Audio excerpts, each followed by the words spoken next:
Ndagusuhuje kandi nkwifurije kugubwa neza wowe ukufunguye aya makuru yo kuri aya manywa ni ku itariki ya 2 z'ukwezi kwa 7 mu mwaka 2026.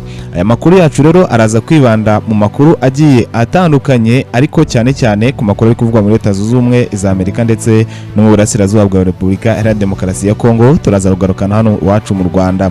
Turaza gutangira tubabwira ko Amerika yishimiye kimwe mu cyemezo cyafashwe n'akanama ka Loni ku bijyanye no kongerera igihugu cya Repubulika ya Demokarasi ya Kongo ibihano kubera kutubahiriza ibikubiye mu masezerano yabereye i Washington. Turaza kandi kubabwira ko hari abanyekongo baherereye mu gihugu cya Afurika y'Epfo, muri gihugu cya Afurika y'Epfo kubera biri kuhabera biri gutuma ibihugu bimwe na bimwe bicyura abaturage bayo bari muri icyo gihugu. Bityo rero abanyekongo baratangaza ko ngo bateranywe na leta, bityo rero ngo bakaba barabuze uko bataha. Turaza kubabwira uko bimeze. Turaza kandi kugaruka muri aya makuru tubabwira ko hari ibihano Leta Zunze za Amerika yafatiye umutwe wa M23 kubera ukomeje kuba wakigabiza ibice byinshi bigiye bitandukanye ndetse n'intambara nyinshi ziri muri Repubulika Iharanira Demokarasi ya Kongo. Turaza kubabwira rero kuri ibyo bihano ndetse tubabwire n'icyo M23 yatangaje mu ibaruwa ndende yanditse kuri iki gitondo cyo ku itariki 2 z'ukwezi kwa 7 isubiza ku bijyanye n'ibihano yaba yafatiwe na Leta Zunze Ubumwe za Amerika. Turaza kandi kubabwira kimwe mu gitero gikomeye cyane muri iki gitondo cyo kuri uyu wa 4 cyagabwe n'igihugu cy'Uburusiya ku gihugu cya Ukraine. Ni igitero cyagabwe i Kiev mu murwa mukuru w'igihugu cya Ukraine, cyari igitero gikomeye cyane. Turaza kubabwira ibijyanye n'iki gitero.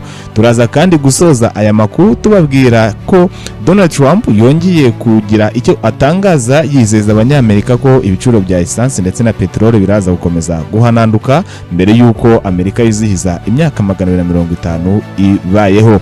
Turaza kandi gusoza aya makuru tubabwira ko hano mu Rwanda bosi wa Lema akaba yakoreje agati mu ntozi ku mbuga nkoranyambaga nyuma yuko atangaje ko hakwiye kuba hashakishwa uburyo amazu yose y'abaturage arajya yubakwa n'amakampani azwi kandi yahawe uburenganzira na leta kurusha uko umuturage yakishakira abafundi bazajya bamwubakira inzu.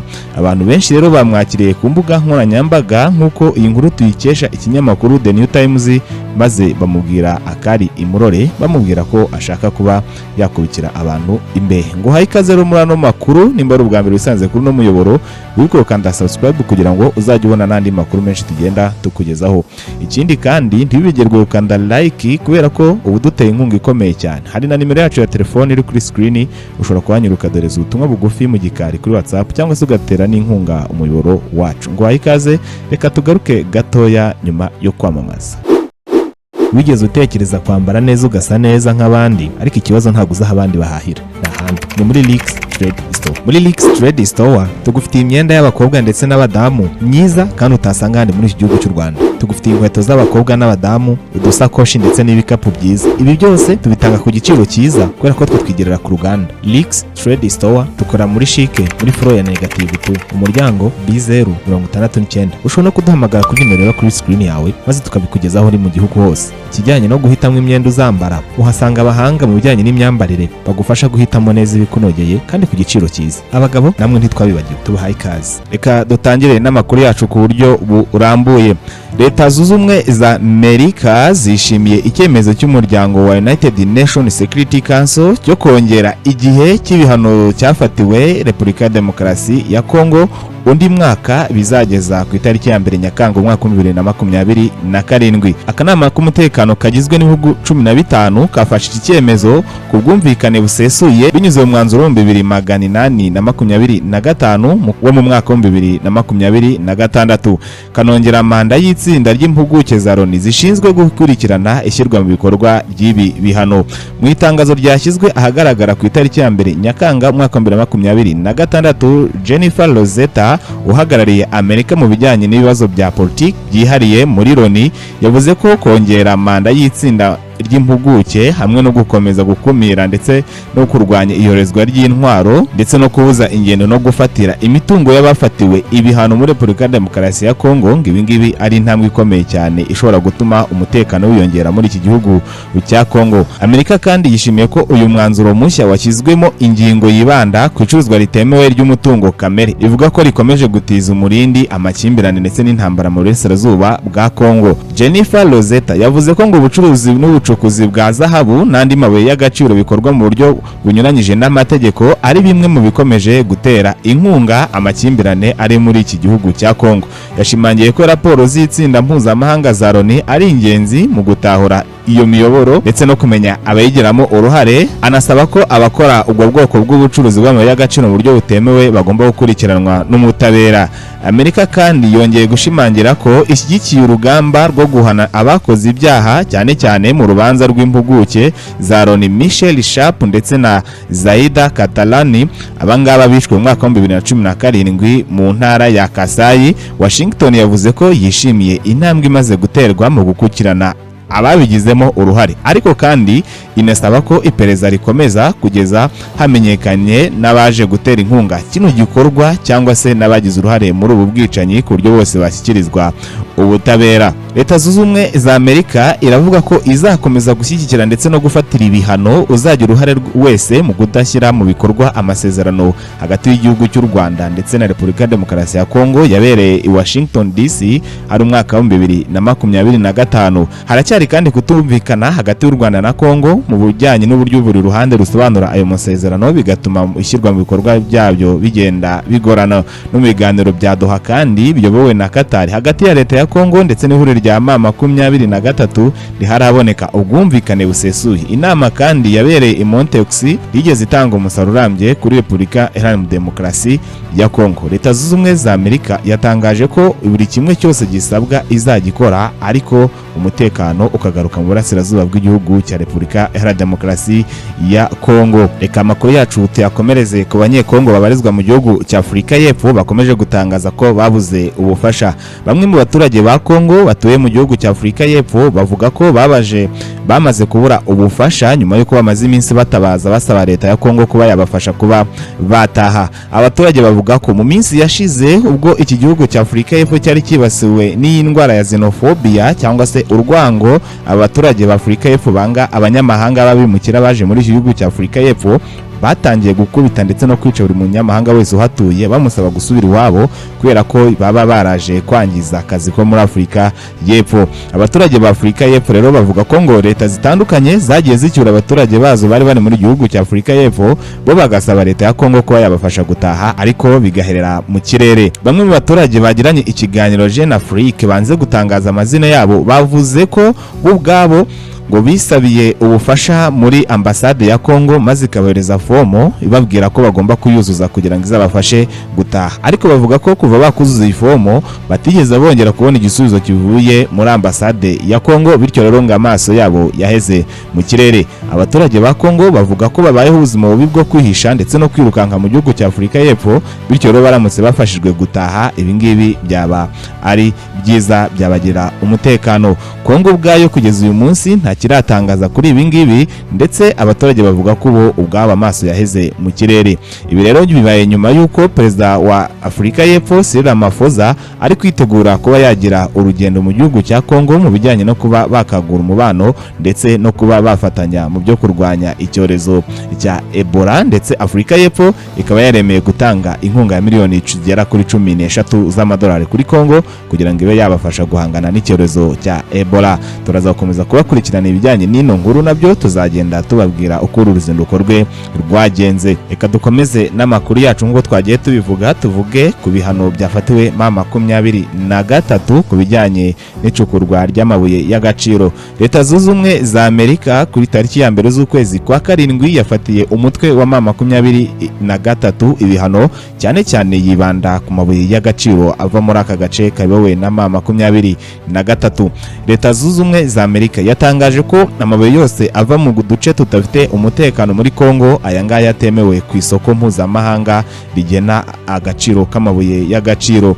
Ibyo rero byatumye umutwe wa 23 uburizwamo ndetse ucibwa intege mu bijyanye no kuba wagurisha amabuye y'agaciro kugira ngo bashe kwiyitaho ndetse no gutunga abasirikare no kuba wagura intwaro. Leta zunze ubumwe za Amerika ikomeje gushyira uruhare runini mu kugenda ifatira ibihugu byinshi bihano ndetse n'uyu mutwe wa 23 cyane ko mu minsi yashize u Rwanda ariko rwari rutawe kuba rwafatirwa ibihano mu bijyanye no kuba rutemerewe kohereza amabuye y'agaciro hanze kubera ko inganda zigera muri enye ndetse n'abikorera bari bamaze kuba bafatirwa ibihano. Umutwe wa 23 nawo wafata ibihano. Leta zunze ubumwe za Amerika itangaza ko nta buye na rimwe ry'agaciro ryemerewe gusohoka muri aka gace kayobowe na 23 ngo rijye ku isoko kubera ko ngaya mabuye aba atemewe.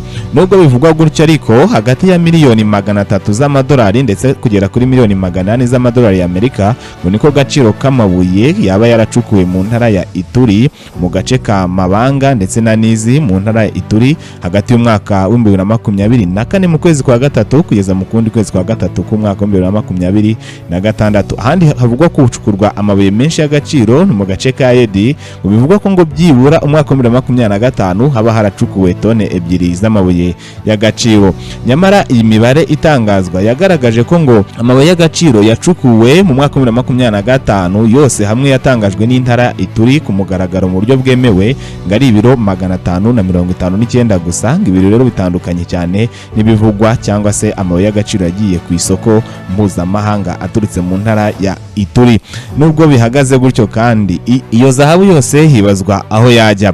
Bamwe rero batangiye kuyihuza na zahabu igihugu cya Uganda cyagurije mu mwaka wa 2025 kuko raporo ivuga ko igice kinini cyayo kijyanwa mu Uganda mu buryo butemewe n'amategeko. Uganda yanditse amateka mashya mu mwaka wa 2025 aho bivuga ko ngo yohereje mu mahanga zahabu isaga tone 62 zifite agaciro ka miliyari 6 na miliyoni 400 z'amadolari y'Amerika. Ibi bingana n'izamuka rya 30% ugereranyije n'umwaka wa 2024. Impugukiro z'umuryango w'abibumbye zivuga ko ngo iri zamuka hanini ngo rikomoka kuba rishingiye kuri zahabu ikomoka muri Repubulika ya Demokarasi ya Kongo. Raporo kandi yagaragaje ko mu karere ka Jugu hakomeje kwiyongera uburyo bwo gutunganya ibisigazwa by'amabuye y'agaciro hifashishijwe cyanide kandi ubu ni uburyo bubujwe n'amategeko mu gihugu cya Kongo kubera ko bugira ingaruka ku buzima bw'abantu. Abashakashatsi bagaragaje ko ngo hamaze kumenyekana byibura ibirombe bigera kuri 388 bikoresha buno buryo bwo gutunganya amabuye hifashishijwe cyanide kandi ari uburyo butemewe muri Kongo. Bimwe muri raporo yatanzwe yagaragaje ko ngo ngaya makuru kugira ngo amenyekane hifashishijwe amafoto ndetse na video byafashwe n'ibyogajuru muri iki gihe cy'imyaka 2 biza guhuzwa n'amakuru yatangaje bisanga ari ukubeshya. Ibi rero bigaragaza ko ngo amabuye menshi yo muri Kongo arimo aribwa yo mu ntara ya Ituri akorezwa mu gihugu cya Uganda bigatuma Uganda ikomeza kuzamuka cyane mu bijyanye n'amabuye yohereza ku isoko ya zahabu. Umutwe wa 23 nawo wanditse baruwa ndende usubiza Leta zunze ubumwe za Amerika yabifatiye ibihano kujyanye n'amabuye y'agaciro acururizwa muri aka gace kafashwe na 23. Bimwe mu bikubiye mu ibaruwa uyu mutwe wa 23 wanditse wavuze ko ngo amabuye y'agaciro ari mu gihugu cya Kongo aya yose n'ubundi ari amabuye ari mu nyungu z'abaturage ba Kongo kandi ko 23 idateze gukoresha amabuye y'agaciro ku nyungu zayo bwite. Yatangaje ko ngo aya mabuye y'agaciro muri Kongo ngo bundi abusanzwe abantu bakunda kuyacukura bakagenda bayagurisha n'ibihugu bya Leta zunze ubumwe za Amerika ndetse n'ibindi bihugu byo mu mahanga. Bityo rero ngo 23 iki kiza imbere na agaciro k'aya mabuye akagira inyungu ku baturage harimo kubarindira umutekano, kubakura mu bukene ndetse n'ibindi. 23 yakomeje gutangaza ko ngo abaturage ba Kongo bakennye cyane kandi bafite ikibazo cy'umutekano n'imibereho mibi kandi bafite umutungo kamere uhagije ushobora kuba ubafasha aho gufasha abanyamahanga. Bityo rero ko 23 mu gace ibereye umuyobozi cyangwa yamaze gufata aya mabuye y'agaciro azagira uruhare mu kuzamuka ndetse no guteza imbere imibereho myiza y'abaturage. Ibi rero bisa no kwererura Leta zunze ubumwe za Amerika kidateze kurekeraho gukoresha amabuye y'agaciro mu bijyanye n'inyungu z'abaturage b'igihugu cya Repubulika ya Demokarasi ya Kongo. mu gitondo cyo kuri uyu wa kane hari mu rukerera Uburusiya bwagabye ibitero bikomeye cyane cya misile ku murwa mukuru w'igihugu cya Ukraine ahangaha ni muri Kiev. Iki gitero cyangije bikomeye cyane ibice bitandukanye by'umujyi wa Kiev. Abayobozi ba Ukraine batangaje ko izo misile zaguye ku nyubako zituweho n'abaturage benshi, zimwe muri izo zirasenyuka mu gihe izindi zangiritse bikomeye cyane, ndetse no mu duce twinshi tw'umurwa mukuru wa Kiev naho hagiye hagaragara kwangirika kw'amazu ndetse n'ibikorwa remezo by'abaturage. Kugeza ubu ngubu rero inzego z'ubutabazi muri Ukraine zikomeje gukorera ahabereye icyo gitero, ndetse banashakisha niba nta bantu baba barimo baguriyeho n'inkuta mu rwego rwo kuba babatabara, ndetse bakomeza no kuba bagenda bareba abakomeretse babajyana ku bitaro bibegereye, mu gihe inzego zibishinzwe kandi zikomeje gusuzuma ubukana bw'ibyangiritse ndetse n'umubare wabo byahungabanyije muri iki gitero cyagabwe n'igihugu cy'Uburusiya kuri Ukraine. Kugeza ubu rero igihugu cy'Uburusiya ntago kiratangaza impamvu cyagabye kino gitero ku gihugu cya Ukraine, ndetse na Ukraine ubwayo nta kigo iratangaza impamvu yagabweho kino gitero. Gusa igihari nuko bino bihugu bimaze imyaka igera kuri 4 biri mu ntambara, aho hagati yabyo kimwe gishinja ikindi kwivanga mu mibereho myiza y'abaturage b'ikindi gihugu, naho ikindi nacyo kigashinja ikindi uguteza umutekano muke mu marembo y'igihugu y'ikindi. Ibi rero bituma bino bihugu byombi bikomeza kwisanga mu ntambara, cyane ko imaze imyaka 4 yarambikanye. Reka dusoreze amakuru yacu kuri no nkuru yanditswe n'ikinyamakuru The New Times ivuga ko ngo Boss Walema asaba ko ngibi byo kuba abaturage cyangwa se abandi bantu bagiye kubaka bishakira abafundi bo kubaka ngibingibi bikwiye kuvanwaho, maze hakajya hashakishwa company zifite ibyangombwa akaba arizo ziza kubaka aya mazu. Ibingibi yabisobanuye agaragaza ko ngo buryo bwiza bworoshye bwo gucunga abubaka ndetse no kubungabunga ibyo bubatse ko bikomeye, hakwiye ko hajyaho amakampani yahawe uburenganzira na leta akwiye kujya agenda yubakira abantu mu gihugu. Buri muntu wese ushaka kubakisha akazana iyo company akaba ariyo imwubakira mu rwego rwo kugira ngo habungabungwe ibidukikije. Yabitangaje agaragaza ko mu rwego rw'uko iyo company yahawe akazi gihabwa amategeko igomba kugenderaho kugira ngo ibungabunge ibidukikije, bityo rero ngo uburyo bwo kubaka bukorwe ariko nta bidukikije byinshi bihangirikiye. Nyuma rero y'iki kiganiro yatanze, nyuma rero iki gitekerezo yatanze, abaturage benshi batanze ibitekerezo maze bamusabira kuba yakeguzwa. Bavuga ko kuba yatekereza bino bintu ibingibi bigaragaza ko yikunda, ahubwo adatekereza ku banyarwanda bari henshi cyane hano hanze. Yavuze ko abana barangije kwiga ari benshi, baramaze kwiga ubwubatsi ndetse n'abandi bafundi babayeho mu buryo bwo gukora akazi k'ubwubatsi, abo bose bitizewe ko izi kampani zabaha akazi. Bityo rero ngo iyo amaze kugera ku ntebe aba amaze kuba yakikunda cyane. Bamwe rero bamusabira kuba yakeguzwa. Ibitekerezo byo byatanzwe ni byinshi, ariko byinshi bigaruka bimunenga, bivuga ko ngo icyo ari gutekereza gusa ari inyungu ze bwite, ahubwo icyo atarazi nuko abaturage benshi bafite ubushobozi bwo kubaka kandi ari cyo kibatunze mu mibereho yabo ya buri munsi. Bityo rero abaturage batabaje Rwanda Local Government kugira ngo uyu muyobozi akurikiranwe ku gitekerezo yatanze, ndetse bavuze ko ngo nta nahataniye na wundi wari wavuze ko ngo abaturage cyangwa se abantu bagiye gukora ikizamini cy'akazi bakwiye kujya bagira amafaranga babanza kuba bakishyura.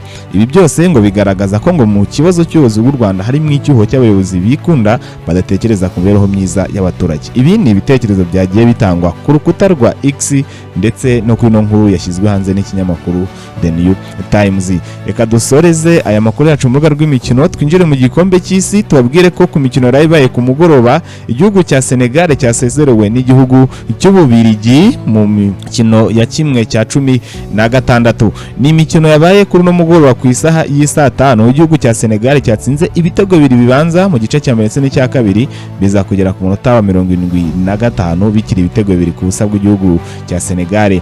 Ku munota wa 85 ndetse no ku munota wa 89 igihugu cy'Ububirigi cyaje kuba cyakishyura ibitego byombi, maze baza kuba bakinjira muri extra time. Ku munota wa 120 igihugu cy'Ububirigi gitera penalty maze kirayitsinda, igihugu cya Senegal kiba gitashye gutyo. Kundi mukino kandi warabaye ku isaha y'isa moya, igihugu cy'Ubwongereza cyasezereye igihugu cy'abaturanyi cya Repubulika ya Demokarasi ya Kongo ku bitego 2-1. Kaba umukino wari ukomeye cyane, ariko waje kurangira rutahizamu ikipe y'Ubwongereza yitwa Harry Kane yitwaye neza agatsinda ibitego bibiri byasezereye ikipe ya Congo. Ku mukino wabaye mu rukera rwo kuri uwa kane kandi igihugu cya Leta Zumwe za Amerika cyasezereye igihugu cya Bosnia Herzegovina ku bitego bibiri ku busa maze nacyo cyerekeza muri kimwe cya munani cy'iyi mikino. Tubararikira rero kuza gukurikirana indi mikino iraza kuba kuri uyu mugoroba, tubabwira ko amakuru yacu yakagaruka tuzagenda tubabwira uko iyi mikino nayo yagiye irangira. Turagushimiye abanye natwe muri ikiganiro, Imana ibarinde.